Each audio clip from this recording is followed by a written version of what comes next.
আর প্রত্যেকটা দই খাওয়ার জন্য আমি যদি আপনাকে 100 করে দেই তাহলে আপনি কয়টা দই খাবেন? তাহলে তো 8-10টা খেতে পারবো। আরে বলে কি 8-10টা? আপনি কোন জেলার? আমি বগুড়া জেলার। আরে বগুড়ার দই নাকি এগুলা? জি, বগুড়ার দই। আহা, বগুড়ার দই তো বিখ্যাত। তাহলে শুরু করেন। জি, আমি খাইতেছি। আপনার দই আপনি খাচ্ছেন, তার মানে ভেজাল নাই, ভেজাল মুক্ত, তাই নাকি? জি, ভেজাল মুক্ত। বিসমিল্লাহ বলে খান। মামা মজা আসছে?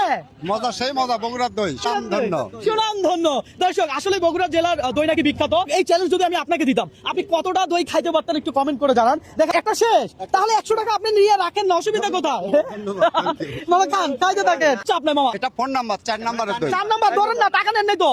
না, টাকা নেব পরে একবারে। নিয়ে নেন, একটা খাবেন, একটা টাকা নিয়ে নেবেন, কথা সোজা। আমাদের চ্যালেঞ্জ এমন। এই যে 5 নাম্বারের টাকাটা নিয়ে নেন না। হ্যাঁ, টাকা হাতে রাখেন, আমরা লাস্টে দেখবো আপনি কয়টা খাইছেন, কত পাইছেন। 5 নাম্বার না 6 নাম্বার? 6 নাম্বার। 6 নাম্বার ধরেন, টাকা ধরেন, আমরা তুলে দিচ্ছি, দাঁড়ান। টোটাল কত টাকা পাইছেন, কয়টা খাইছেন, একটু হিসাব হয়ে যা, কি বলেন? 2 3 4 5 6 7। 7টা বুঝে পাইছেন? জি। মামা খুব ভালো খেলছে না? তাহলে মামার বোনাস দেওয়া লাগবে তো। বোনাস, এটাও বোনাস আপনার, এটাও বোনাস আপনার। এটা চাচি, ধরেন চাচি, এটা আপনার। ঠিক আছে, ভালো থাকবেন।